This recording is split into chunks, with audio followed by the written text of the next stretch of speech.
നിങ്ങൾ നോക്ക് സഹോദരങ്ങളെ, ജനങ്ങൾ ഏറ്റവും കൂടുതൽ കാണാൻ ആഗ്രഹിക്കുന്നത്, കേൾക്കാൻ ആഗ്രഹിക്കുന്നത് റബ്ബ് സുബ്ഹാനഹു വ തആല അനുവദിച്ചതാണോ അനുവദിക്കാത്തതാണോ? റബ്ബ് സുബ്ഹാനഹു വ തആല അനുവദിക്കാത്തതാണ് കാണാൻ ആഗ്രഹിക്കുന്നത്. കാണാൻ ആഗ്രഹിക്കുന്ന ഏറ്റവും വലിയ ആഗ്രഹം അതാണ്. കേൾക്കാൻ ആഗ്രഹിക്കുന്ന ഏറ്റവും വലിയ ആഗ്രഹവും അതാണ്. ഒന്ന് ആലോചിച്ചു നോക്കൂ.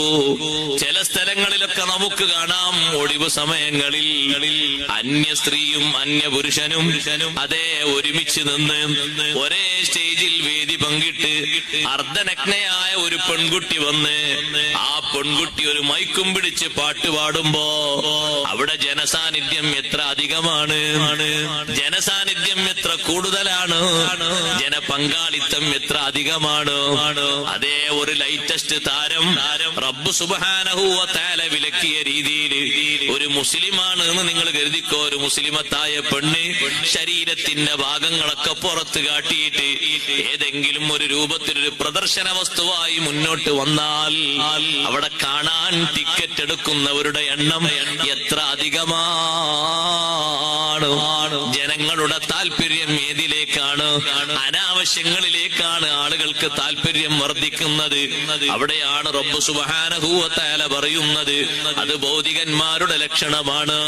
വആസറൽ ഹയാത്തദ് ദുനിയാ, ഭൗതിക ജീവിതത്തിന് അവര് താല്പര്യം കൊടുത്തവന് മുന്നോട്ട് നീങ്ങുമ്പോ ഫഇന്നൽ ജഹീമ ഹിയൽ മഅ്വാ, നരകമാണ് അവന് വാസസ്ഥലമായി ലഭിക്കുന്നത്.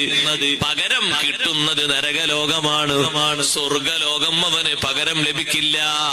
സ്വർഗലോകം പകരം കിട്ടുന്ന ആളെ ഇപ്പുറത്ത് അല്ലാഹു പറയുന്നുണ്ട്, വഅമ്മാമൻ ഖാഫ മഖാമ റബ്ബിഹി വനഹൻ നഫ്സ അനിൽ ഹവാ, പടച്ച റബ്ബിന്റെ മുന്നിൽ പോയി നിന്ന് ഓരോന്നിനും കണക്ക് പറയണം എന്ന് പേടിച്ച് ജീവിക്കുന്ന മനുഷ്യൻ, ആര് കണക്ക് ചോദിച്ചില്ലെങ്കിലും അള്ളാഹുവിന്റെ മുന്നിൽ ഒരു കണക്ക് പറയേണ്ടതുണ്ട്. പടച്ച റബ്ബിന്റെ മുന്നിലുള്ള ഹിസാബ് പേടിച്ച് ജീവിക്കുന്നവനാണ്.